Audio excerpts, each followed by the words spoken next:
Welcome back, guys, to another episode here on the O'Shea Duke Jackson channel. I am your host, O'Shea Duke Jackson. For those of you who are in the live stream, I want to welcome you to the show. Thank you for watching and thank you for coming on.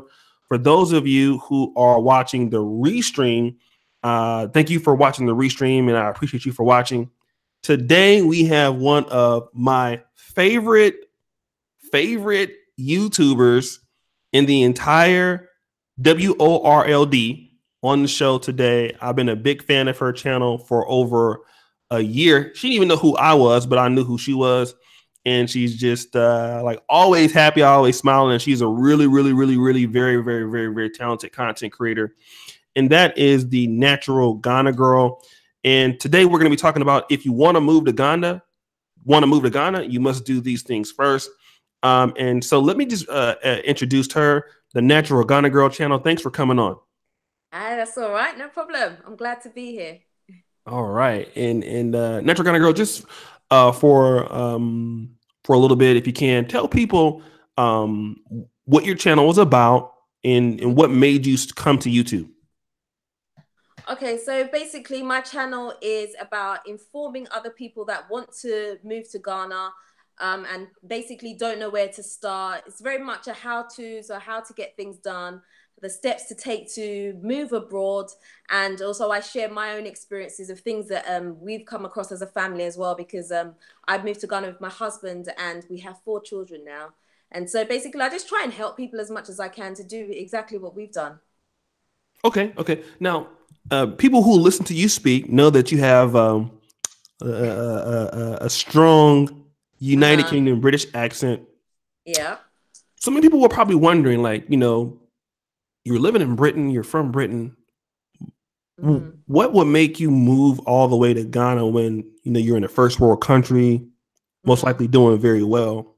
What was the reason that you decided to give that up and go to Ghana? Well, it was a bit of a tough decision at first. My husband wanted to come to Ghana. I didn't at the time. Eventually, I think what pushed it for me was that I just got fed up of being in the UK and, kind of my husband's in that rat race. Then I was always at home with the children. It was quite difficult, but both our families are Ghanaian anyway. So there was that, we had that connection. Although my husband hadn't been to Ghana for a long time. I had been coming to Ghana myself a few times before, but I had never lived here. But I just felt I just wanted something different. And I just felt a really strong urge that we just had to leave the UK. We just had to do it for the sake of the children and for us to like really bond as a family and just be a family. I just felt like we had to do it. And one day I just had a complete turnaround and thought, okay, you know what, let's do it. We're young. Even if we only do it for a year and it doesn't work, it doesn't matter. It's an experience. So let's try it. And literally, we just went from there. We just were coming for 1 year, and that year came and went, and we've been here ever since. It's about 4.5 years now, and we're still here. Now, outside of the United Kingdom, because so many people are trying to get to the UK, you said there was a rat race. What were some other things that you didn't like about the UK that you wanted to kind of get away from? Just no time. There's just no time for anything. There's so much routine there. It's very difficult to break out of it. I mean, even if you want to go on holiday, if you work, you can only maybe take 2 weeks at a time. And and then if you've got children who are in school, you're very much bound by the school holidays as well. There's just so much boundaries. There's just like no space to move and kind of have that sort of flexibility. And we really crave that. We just wanted to be able to wake up in the mornings and, do what we wanted to do and not feel so much restriction. The last time we came to Ghana as a family, my husband had to write a letter to his employer to say, can we please come for 3 weeks because, his dad was sick at the time. And we had to wait for an answer. And we're like, this can't be life. Having someone dictate so much of your life to you. We just needed that freedom and we really craved it. And we just had to do what we had to do. And so we just went for it, and that was it. Let's talk about some of the earlier challenges, because I know that you've won and you've left. What were some of the challenges initially? Let's say your first 6 months, living in Ghana. Initially, some of the basic things we faced were transportation, learning the ropes, how things kind of worked in Ghana. Trying to get our UK. Sorry, I've got my son is here. Hey. So, oh gosh, yes. He wants to be a YouTuber. Transportation, trying to change money, that kind of thing was difficult. And also trying to set up some type of network of friends as well, because you need friends when you come to a place like this, because although there are certain things that you crave and you want to be here, it can also be difficult, because you get frustrated, and sometimes you need someone to vent to that actually understands the situation that you're in and what you're going through. And we found that quite difficult at first, because when we first came, we didn't know a lot of people here, and so we were kind of a unit to ourselves basically, and that was a bit difficult. Okay, let me ask you this also. A lot of people that I've talked to who are African but have been raised in the West, be it the United States or the United Kingdom, and I've heard this also from some African Americans. When you come back to, like I said, Nigeria or to Ghana, and you have this American accent or the British accent, you could very well be Ghanaian, you could very well be Nigerian, but the people who are there do not look at you as if you are one of them. Correct. How did you handle wanting to be in a community that maybe didn't want to accept you and looked at you different because of the way that you talked? Yes, that was really hard. I think that was a pretty tough blow, because when we came, we just wanted, we were full of this joy of, let's go to Africa and let's help our people. Let's do this, let's do that. And when we got here, it was a real shock to the system to find that that's not how it was going to work. It wasn't going to be that way. I think here there are very much three different parties. There are the Ghanaians, there are the expats, and then there are the repats. And there are three different types of people. So you need to know, when you meet someone, you need to understand what type of person they are in order for you to build a relationship with that person. Because as much as I am Ghanaian, I am not Ghanaian, because I have this accent and because I have lived outside. Expats also have their own thing, because they are coming in and they have maybe no connections here, or they've just come to work and they're being paid maybe by and they have an employer who they're working for, and so their thought process is totally different. And then the repats are the ones who want to come back and want to make change, but we find it hard to penetrate into the system because we're not accepted. Let's talk about that, right? Because I've never been to Ghana, but I've talked to you a little bit earlier before. And me and you I'm a Patreon of yours. I love your channel. I've supported your channel a lot. I talked about before that I may be coming to Ghana. But that's one of the things that I've heard from Native Born, this YouTube channel. Blacks are looking to Ghana as like, oh my God, this is a chance for me to want to do something different, be in an all Black country. And a lot of people are leaving, the West because they feel like, well, damn, the white folks will never really accept us here. We'll never be able to be to our maximum capacity here under them. And then you get to Ghana and you find out that some people don't accept you.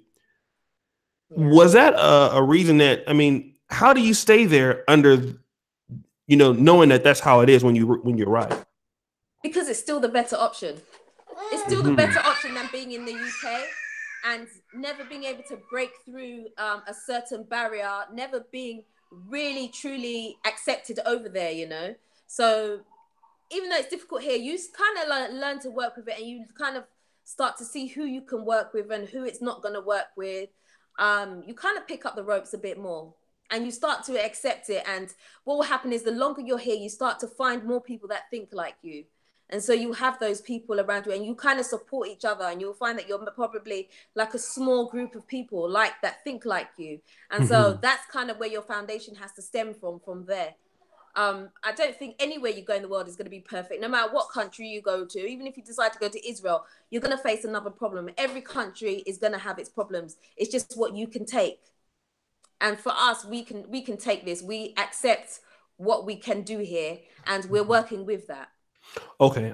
Let me talk to you about your relationship, because I know there's a strong African American community. At least that's what I've been told. I don't know how big it is. Yes, but there are a lot of African Americans that are in Ghana, in Accra. Yes. Have you met many of them? I've met quite a few. I'd say there's more African Americans than there are British people. I haven't come across that many British people here, to be honest. Wow, that's interesting. Mm. Knowing that Ghana was a, let me ask you, what has your relationships been with the African Americans that you've come across in Ghana? It's been interesting. I've met some really nice ones, and I've met some terrible people as well. Um, but I guess that's anywhere. I Yeah. could be in the UK and meet people that are not very nice.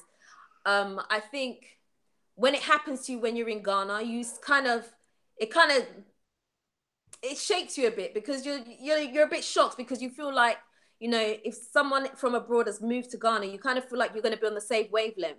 But actually, technically, sometimes you're not. There are people that are not like people that don't think like you, and they are out for themselves. And so you've got to be aware of those people. So when you meet someone, that's always got to be at the back of your mind. Do they really think like you? You kind of have to Mm-hmm. vet people. Unfortunately, when you meet them, you have to do a lot of vetting.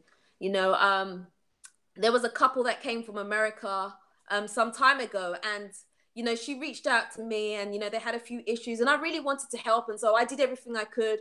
I gave them some contacts that I had made here, and we did some really nice stuff for them, and they did some really terrible stuff to us here, and it was complete shock. It really took me back because I didn't think that that's how people could be. We found a place for them to stay for Mm-hmm. free. A friend of mine Wow. gave them their apartment, and they trashed the apartment before they left. They stole stuff. I mean, I was really, really shocked. So, like, you can meet some really good people here, but you can meet some really bad people as well. And you need to be aware of that. No Mm-hmm. matter who you're meeting, they could be good, they could be bad. Unfortunately, not everyone thinks like how you think they are going to think. Uh, uh, let me ask you this: a lot of African Americans that want to go back to Africa or Mm, visit, seems like Ghana is always a first destination, and then you hear a lot of people in certain communities wanting to move to Ghana. Like I said, there's um, a big community of African Americans in Ghana, at least a larger than anywhere else. So mm, I would want to know, why do some people, and I want to talk about a few things. Some people mm. go to Ghana and then leave and have to Yeah. come back. They did that's even happened to native born, I believe, almost the Mm-hmm. second time, but they were able to stay. Why Yeah. do some people go to Ghana and have to come back, and someone like yourself can stay there for 4.5 years? Mm. I think it depends on your reason why you've come and how desperate you are.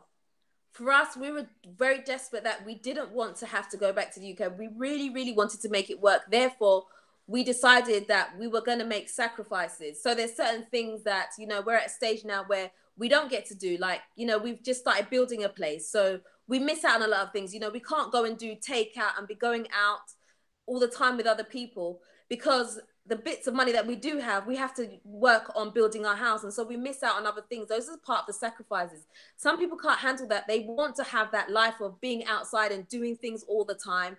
But you can't do both because one, financially, you can't. It'll be too much.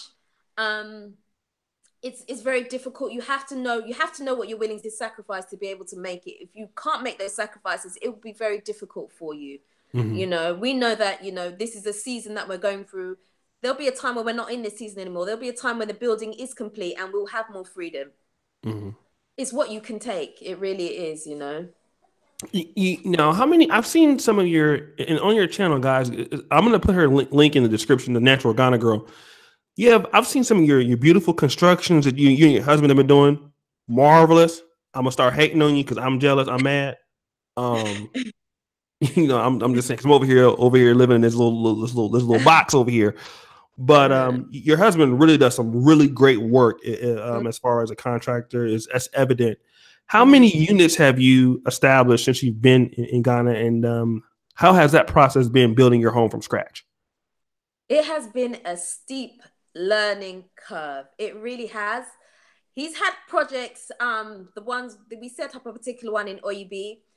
We bought the land, we started building there, but we haven't been able to complete anything because funds became tight because we realized that it was a decision we had to make between, are you going to build a house where you're going to live and therefore not have to pay rent anymore? Or are you going to start a business and have to pay rent? And we didn't make that decision quick enough.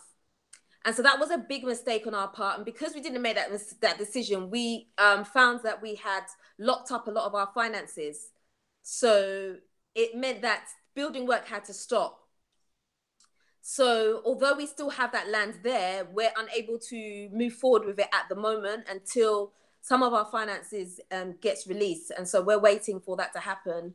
And the other thing about construction is it's very much it's a click. In order to get contracts, you have to know people. And people tend to stick with people that they went to school with. And so therefore, if you're not in with those people, you don't get certain contracts. So it's very hard to get into the system because my husband is very, very good at what he does. He's very meticulous. But in terms of getting those kind of contract jobs, it's very hard for him.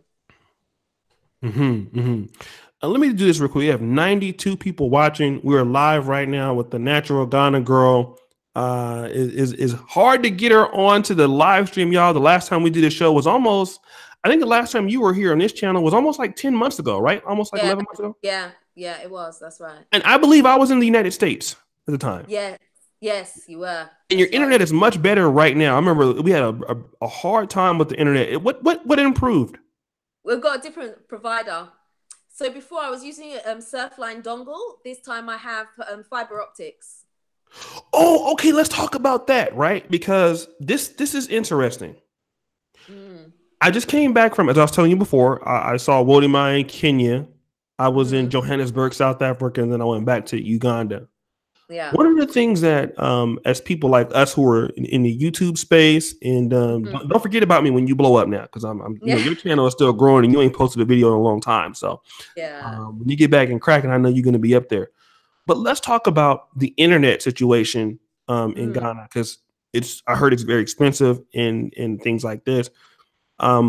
It typically is a problem. I've heard other YouTubers say this. What's going on with the internet in Ghana, and how much are you paying and stuff like that? Yeah. Well, before, when I was using the dongle, it was costing me like 300 cedis a month. So that was to have an unlimited plan. Now that plan, I'll translate the money for you in a second. That 300 cedis for that plan that I had, for the first 50 gigs, you would have it fast. After that, it would slow down to half a meg. So it would become really, really slow. So although it was unlimited, it was just really slow. And so nothing moved fast. It was kind of frustrating to have it, even though it was unlimited and it was expensive. So 300 cedis, I think that is about, the dollar's like 4.6 now. So, my maths is not very good at the moment. 4.6. So 300 divided by 4.6, whatever that is. I don't know. About like $63, $64. Yeah, probably. But that's very expensive for the average person in Ghana. Can't afford that. It's too much. Right. But now I've moved and I have the fiber optics. We are paying about just over 200 cedis a month. And it's fast. And I get, how many gigs? It's like 200 and something gigs or something like that. Okay. So it's a much better deal. So I think as time goes on, the internet providers have got better. There's more competition going on. Before, there wasn't a lot of competition, so you had to just stick with what you have. And you'll find as well with internet, depending on the area you live, not all internet is accessible to you. So you might live in an area where you've only got one provider and you've got no choice, but that's the only thing that you can have. So we're in East Legon. And so there are quite a few providers around, so we have a bit better choice. It's a bit better here. But some you were there with the rich folks, East Legon, huh? East Legon. That's where the ballers is at. We're trying. So do you have Vodafone as your carrier, or who do you have? No, we have MTN. Oh, so MTN has fiber. Yeah, they have fiber now. What's the speed? Do you know what the speed is? I'm not sure, but it is pretty fast. I'm not sure exactly what the speed is, but it's pretty fast. It's definitely the fastest I've seen since I've been here. Definitely, because like if I download a film, it's pretty quick. It will do it within minutes. But before, when I was using Surfline, it would take maybe a good few hours. It would take maybe about 4 or 5 hours to download a film. But here it can be done 20, 30 minutes. I can download a film, no problem. Oh wow! Okay. Let's do this, guys. We have a very, like I said, one of my favorite YouTubers. Like I said, I was so so upset that she wasn't uploading no videos. I said I had to get her an interview. Okay, this is one of my favorite YouTubers on in YouTube, and you guys know I'm a pretty known in Black YouTube, but this is one of my favorite YouTubers. So that's saying a lot. We have 116 people watching. Not enough likes. I want you to subscribe to the sister. She is doing some great work over there. I think she does probably a better job than anybody in covering Ghana and things that you need to do. And it's no diss to anybody else. I think from top to bottom, nobody covers it like her. So if you're interested and you want to go to Ghana or you want to visit or do things, this is the channel for you. And there's a extensive community that she has. She has a consulting service also. And we'll talk about that a little bit later. But let me ask you this. Before we kind of get into the things, the steps a person should do to come to Ghana, but let's talk a little bit about this whole idea of entrepreneurship in Ghana in comparisons to the UK. What is so lucrative about doing business in Ghana as an entrepreneur versus being in the UK or in the USA? Well, in the UK, there's a lot of red tape. So although you may have the idea, it can be quite difficult to implement. Also, finance can be another thing as well that can stifle you there. But the good thing about the UK is obviously you have laws which protect you, and that's what people like. Whereas in Ghana, you don't the laws are there, but they're harder to implement here. But I would say that Ghana is high risk, but it's very high reward as well. If you do something in Ghana, you do it well, the rewards are they're mind blowing. I've seen people here that have made it and it's been amazing. Just like, what's her name? I don't know if you know Nicole, the one that did, what's that program called? It's gone off my head. She did the one about the girls returning to Africa and it became a series. It's just gone out of my head. Was it a series on YouTube or in? It started on YouTube and then it turned into a paid subscription. Okay.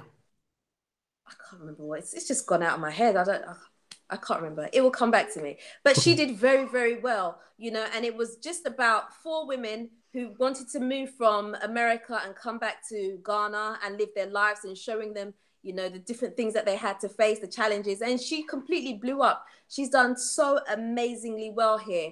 But, had she tried to do the same thing in America, it may not have been as, popular as it is. She picked a really good topic and it works well for her. She's doing fantastic. She's doing lots of other things here as well. And it's going really well. An African city, that's what it's called. An African city.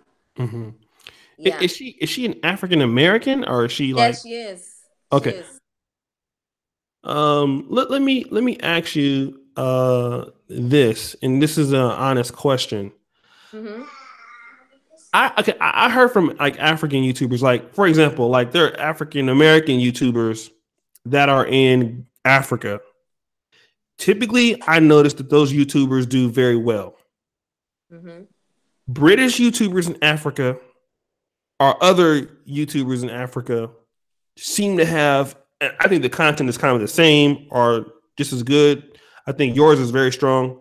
Do you think that the African Americans have more of an advantage when trying to create like the content on YouTube or series and stuff in comparisons to a British YouTuber who's doing the same thing? I would agree with that, actually. I think a lot of British people, we're raised differently. I find that Americans have this confidence. Sometimes it's there's no need for the confidence, it's overconfidence, but they have a confidence that you just can't seem to shake. I don't know, there's something about the American system, whereas us British, we don't have that. So when we go to do these things, we're really kind of putting ourselves out there and we're very down the line, so to do that and put yourself out there, you have to really be quite strong. But Americans just have this confidence. I don't know what it is. They just have a really strong confidence. And so they tend to make it because they just do it. They just go for it and they just do it. And I feel like there's an American humor, a lot of content. If you're anybody that makes content, you'll see a lot of your audience will come from America. The American influence is very, very strong. And so it kind of works in their advantage, It's definitely there, definitely. Let me just say some things here for those people who might be wanting to move to Ghana. Let's say I've been watching the Natural Ghana Girl channel, which I think I've watched every video you put on your channel, which is somewhat over 80. Yeah. I've watched, the good things, and I think I like your channel too, because you talk about not only the good things, Mm. but you talk about also the bad things that have happened. We'll get into that in a minute because you're very transparent and you come off as you're very honest, and that's one of the reasons why I like your channel so much. But I have watched your channel, and I want to ask you, I want to move to Ghana. What are some things that I need to do before I even think about, okay, I need to make this, what are some things that I need to have for sure to make this work out for me? The one thing I would say is have your cash flow ready. Okay. I mean, initially when you move, you've got to have a bulk sum of money to set you up, because you probably need a car. I mean, you can get away with not having a car if you don't mind doing the transport thing, the local transport, that's fine. But you'll need a car, you need a place to stay, and you need an income that is coming in constantly. If you don't have that, you will stumble across a time where you're going to put yourself in a situation where you're going to run out of money. And so you need to have a flow of cash, whatever it is you're going to do. I mean, it's good you come and start a business, but you've got to have something to support you while you're setting yourself up. And I think for us, that's one of the mistakes we did when we came. Although we had a plan, it wasn't one that was going to take us right the way through. And so we locked up a lot of our cash, which we shouldn't have done. So if you're going to come, make sure your finance is free to flow, and make sure that you put yourself around the correct people. It's very easy to land in the hands of the wrong people, and they get you to spend your money on things that perhaps you don't need, or you overpay for, things like that. Always have an open mind, and go with your guts. I think is the biggest thing I can say. Go with your gut. If something doesn't feel right, don't do it. When you say a cash flow, all right, now for example, like I'm a YouTuber, for example. I have my constant cash flow from YouTube, so probably somebody like me, as long as the internet is pretty good, I probably won't have a problem, right? Yeah, correct. But let's say, and shout out to my boy Raymond. I went to high school with him in elementary school. Shout out to their brother. Let's say you are a person that wants to start a business, like maybe real estate. You want to do something kind of on the ground. It's not going to be media. How much money, I mean, before I come there and even, buy a place, because I'm probably going to want to rent before I buy anything there. How much money am I going to need realistically to survive my first year if I'm by myself? Okay, so the first thing I would say is a lot of your finance will depend on the area that you live in. So there are some areas that you live in that's going to cost you more. Your rent is going to be more. The places around you where you shop are going to cost you more. So you very much need to know about what areas suit your financial pocket. If you go a little bit outside of Accra, things are going to be cheaper. Your rent is going to be cheaper.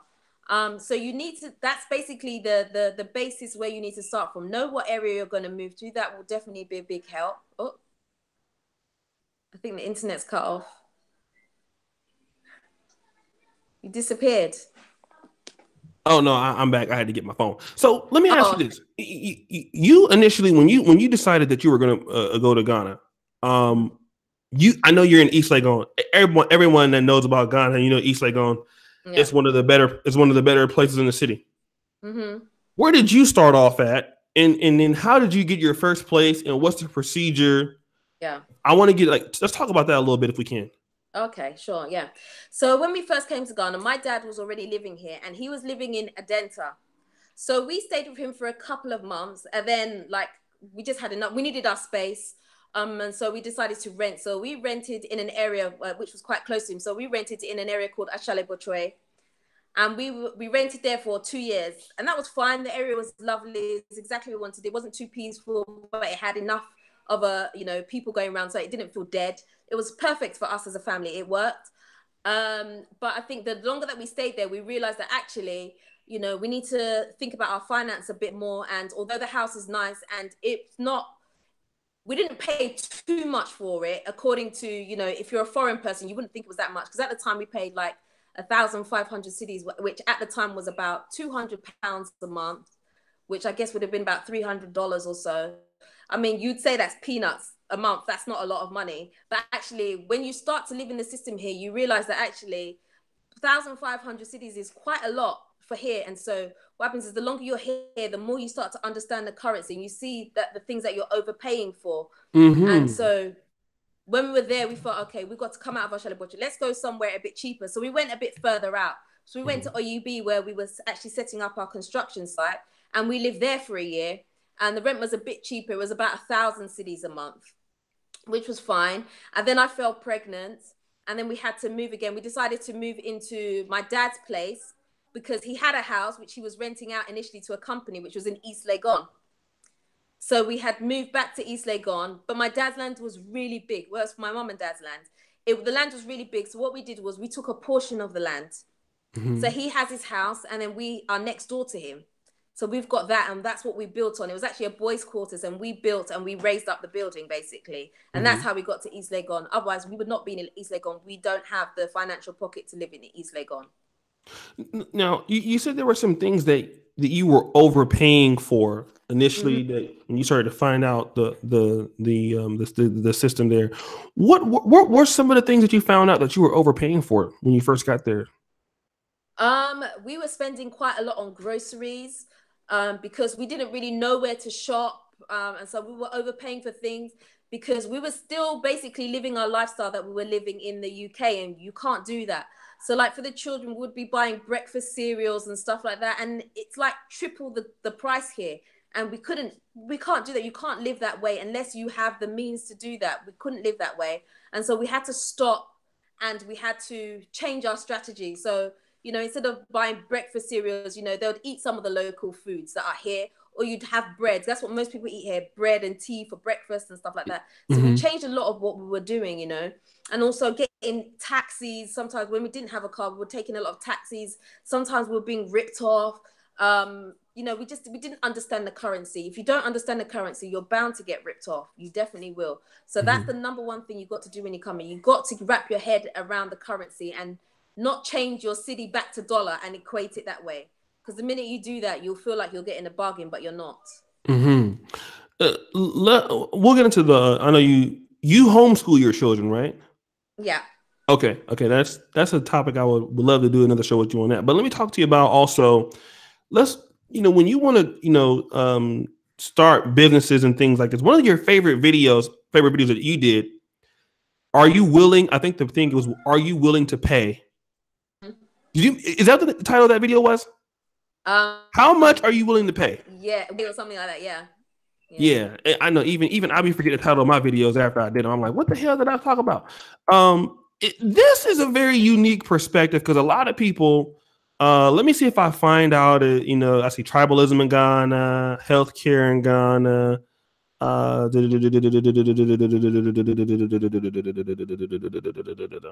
I mean, okay, you get what I'm saying, right?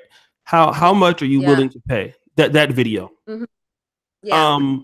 Now you were talking about now let's talk about that video a little bit. What inspired that video for you to make that particular topic? I think it was birthed out of frustration. You're trying to get ahead, you're trying to do something, but someone always wants to make a business off your business, if that makes sense. So you want to start a business and you think, okay, I want to set up a shop. But before you can even get to setting up that shop, someone wants to take some money off you. They'll say, oh, I can hook you up with a person, but before I hook you up with a person, you got to give me something.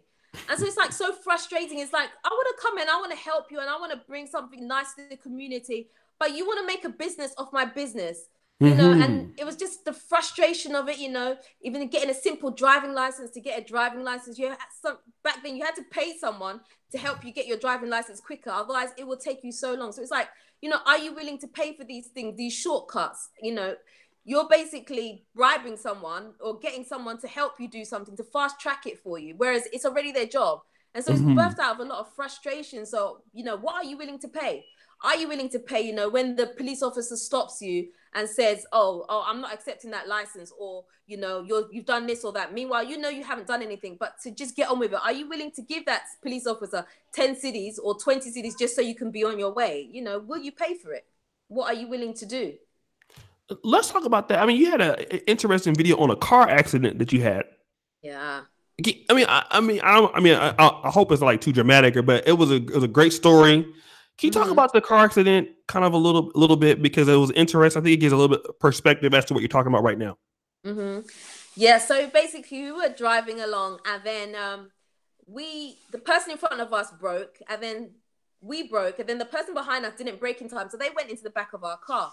So it was technically their fault because they didn't brake in time. So, we wanted to go and sort this out. So we said, let's go to the police station. And the guy who hit us, he didn't want to go to the police station. He was like, oh no, please, let's not go to the police station. They're going to give me a hard time. Please. Let's go to my boss. He owns a company. Let's go to my boss, and let's, he'll pay for the car, and we'll work it out. So he convinced us to go to his boss. So we go to his boss, and the boss was like, why are you guys here? He said, go to the police station. So he's like, go to the police station just over here. So when we went to that police station, the police were like, why are you here? You're supposed to report at the site of the accident. Go back to the site of the accident. And so then the person whose business it was like, oh, don't worry, just tell them you had the accident at this place instead. There's like just so much, trying to bend the rule and stuff like that. It was a very difficult time, and then the police station that we ended up going to, which was near where the guy whose shop it was, they said to us, you guys are in the wrong place. They basically told us off. He was like, we could arrest you right here for not reporting the crime at the place where it happened. And they gave us more of a hard time than they gave to the driver that actually hit us, and the police station actually know the person whose company it was. So they had a relationship going. And so he was able to talk his way out of it. And so basically it was a frustrating day. We spent like the whole day in the police station. It was very, very frustrating. It was a long day. It was unnecessary. I feel like we came off worse in the end because we lost so much time. They gave us a hard time. And the guy that hit us, not much happened to him. In the end, they paid for the car on the insurance. They went through some backstreet way and did it. But they fixed our car, which is what we wanted. But there was a lot of things that went on that were just, it was like, you could never get away with this in the UK, what they're doing, you could never. It was very much a friendship thing because he knew the police there. So they gave him certain graces and stuff like that. It was a frustrating time. It was a long day, and I don't wish to repeat that again. It was completely frustrating. Also, I know that you've been building your homes and stuff like that. I've heard that, like, if you leave your materials out, I don't know if I saw that on your video, but they'll give you tickets, or they'll come out and, oh, where's your permit at? Oh. Yeah. Has that happened to you also? Yeah, definitely. Oh, a few times actually. My husband wasn't on site a couple of times, and the local task force people came and took some of his equipment. They took like his wheelbarrow, his spade and stuff like that. And they've basically confiscated it because they say you haven't got a permit. But technically we did have a permit because it was going through the process. What it is, again, it's someone making a business of your business, because one person will say, okay, you've paid your money, wait for the paperwork to be processed. But in the meantime, you can start work.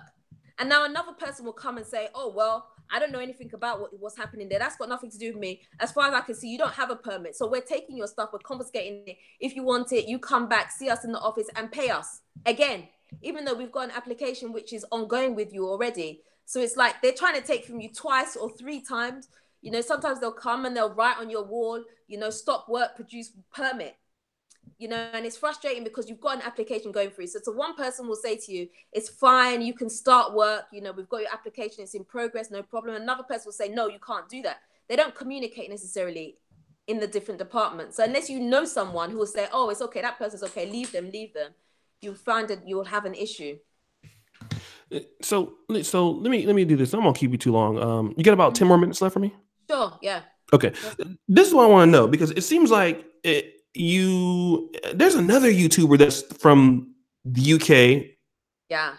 What is her name? Larissa. But Larissa.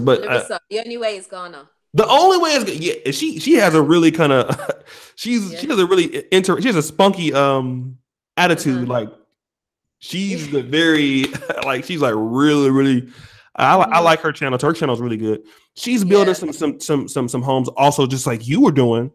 Yeah. And it's great to see that. She says the same thing that you're saying.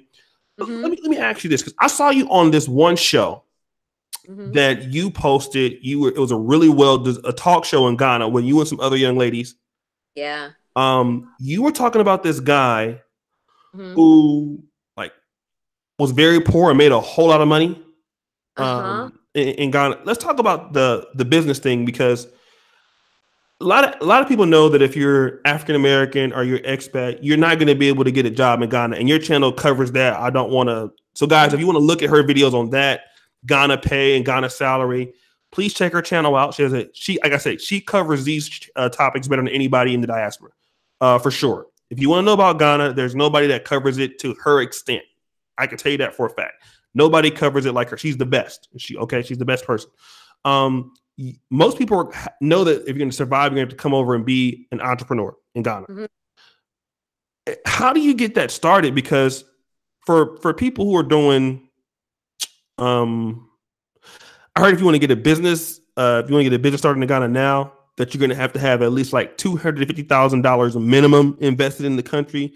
I don't know how true this is. I've heard this from several people. How do you get something like that started in Ghana? It's a bit of a tricky one. Basically, it depends on the type of business that you want to start.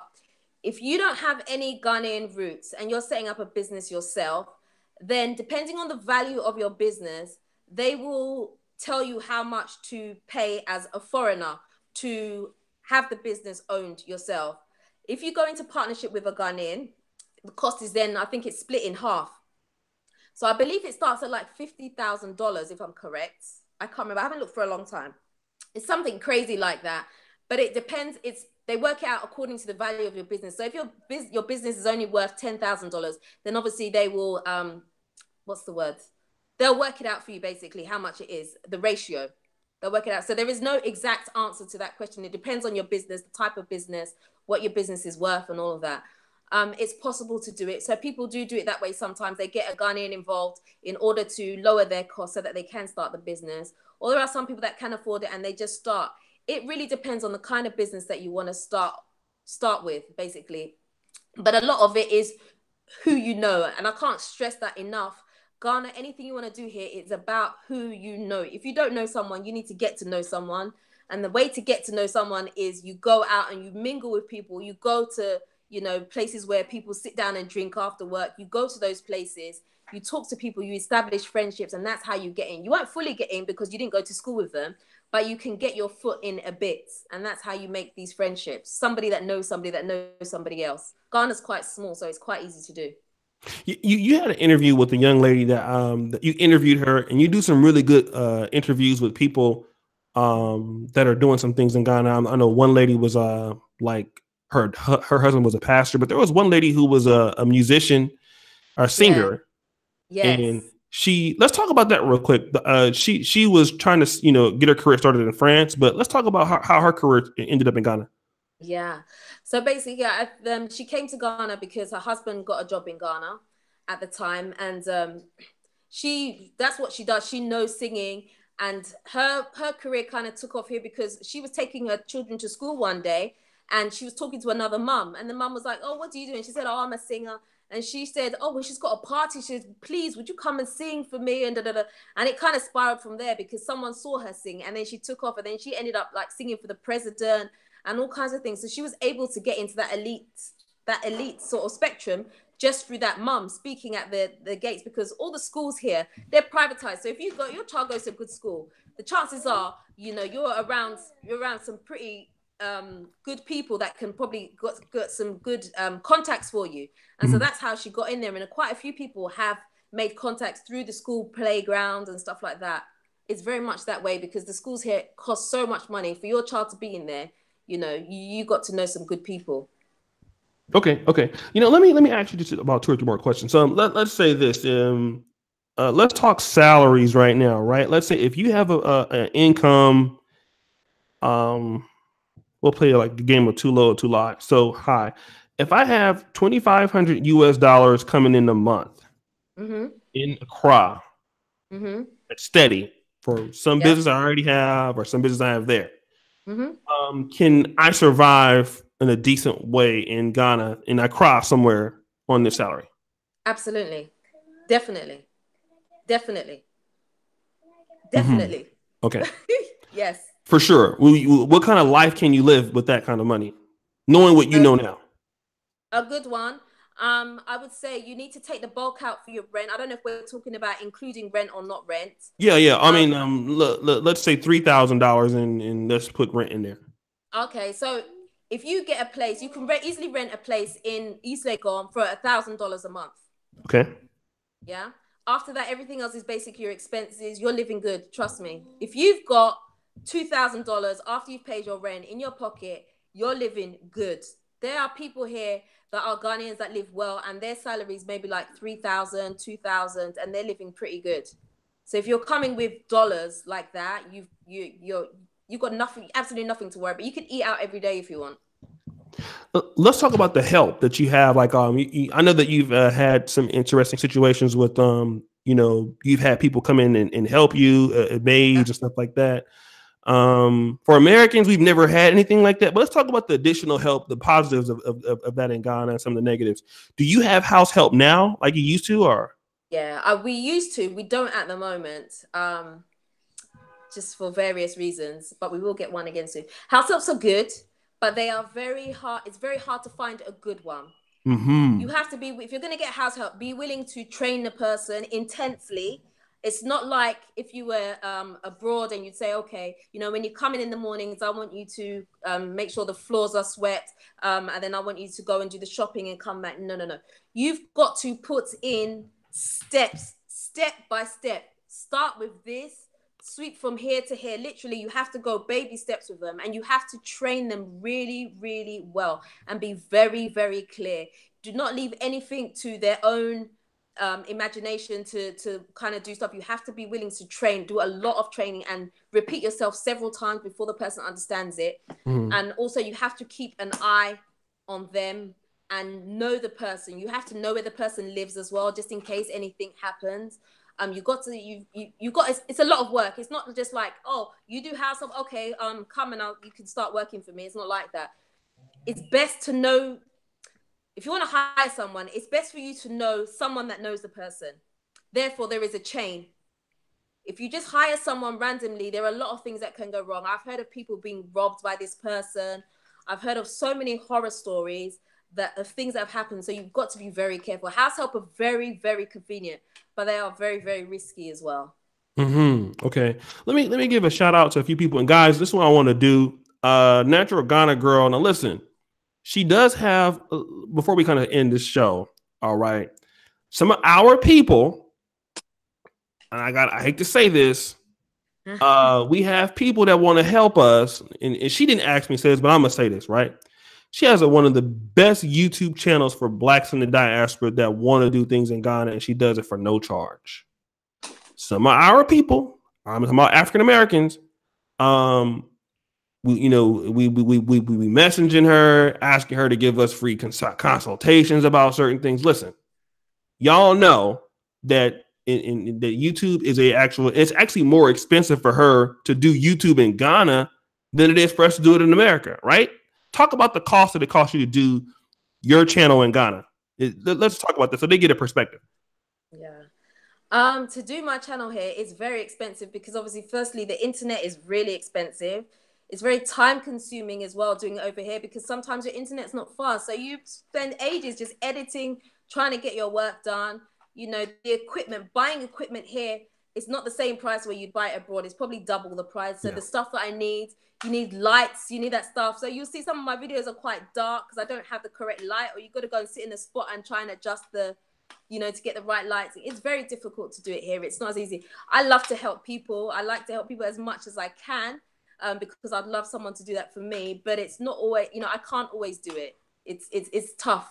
Nothing can be for free, Right. And this is what I want to tell our people. Thank you guys for super chatting here. We have some people in the Black diaspora that are really doing some really amazing things. Okay.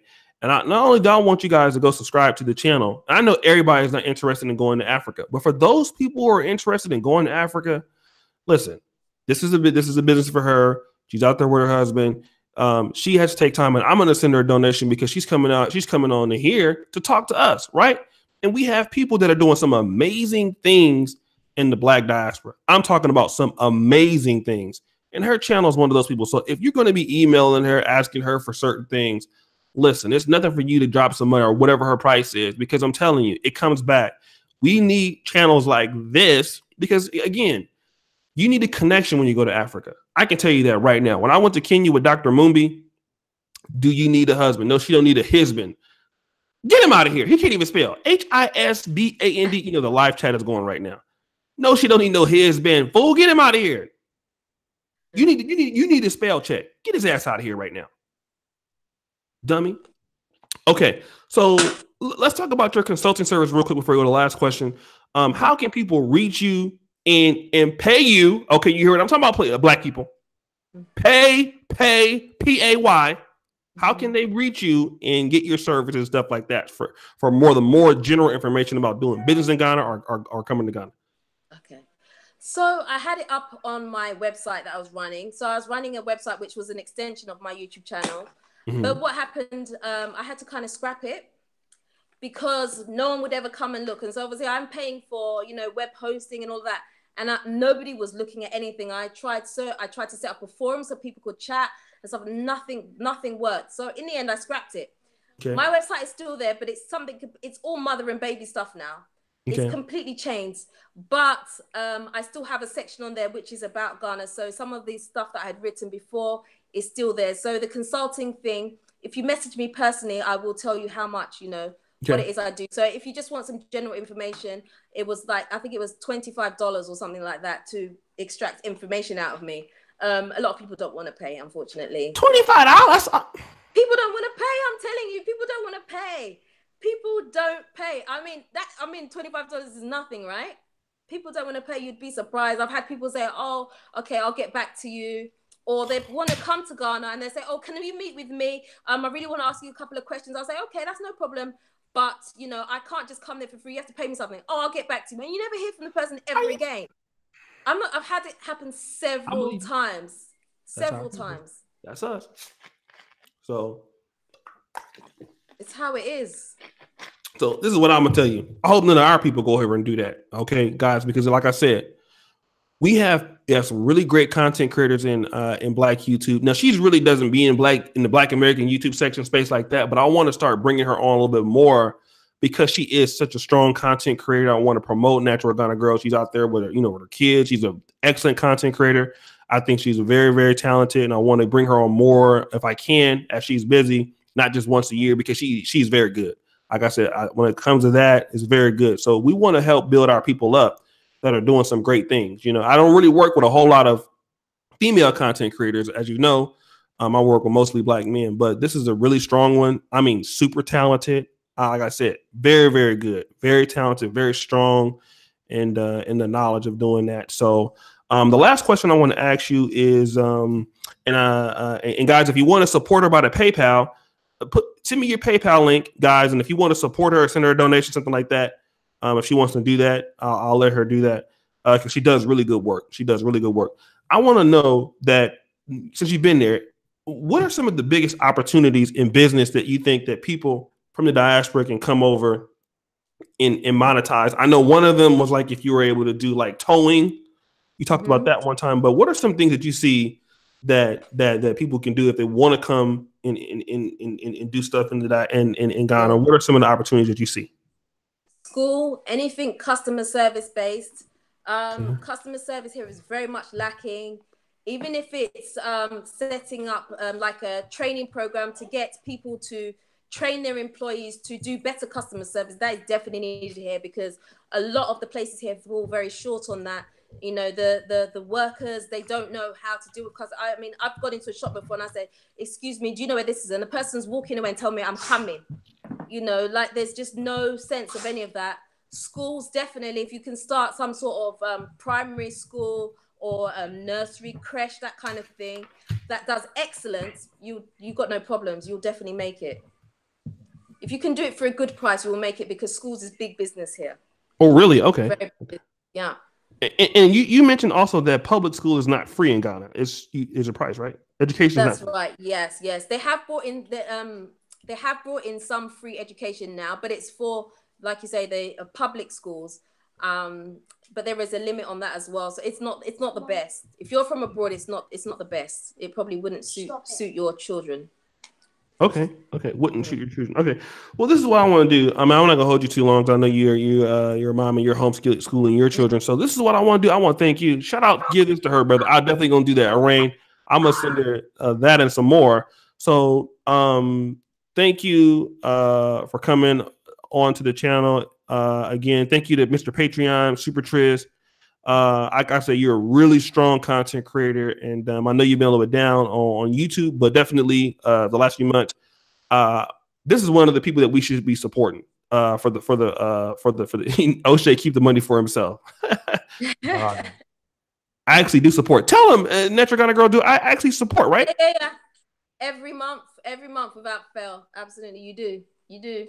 Yeah, and I'm a up my stuff. So I want to thank you for coming on. Anything that you want to tell to the subscribers that that you want to say right now? If you've got an interest in Ghana or Africa, I'd say just run with it, explore it. There's nothing to stop you coming, having a visit here. Just open your eyes, just come with an open mind. Don't always believe what you see on the TV about Africa, because believe me, we are very rich over here. And there's so much opportunity here. Don't knock it aside. Just explore. It doesn't have to be Ghana. It can be anywhere in Africa. Just go and explore. Just try it and see. The world still exists outside of America and everywhere else. Africa is a lovely place to be. Despite some of the, I agree. I've never been to Ghana, but I'm definitely going to come. And again, I want to thank you for coming on. I know that you're busy and you have things to do. So hopefully you can come on again. And guys, subscribe to Natural Garner Girl in the description. And I'll be sending you an email right after this. And again, thanks so much for coming on. Oh, that's all right. No problem. I've loved it. I really enjoyed it. Thank you. Thanks for having me. Peace. All right.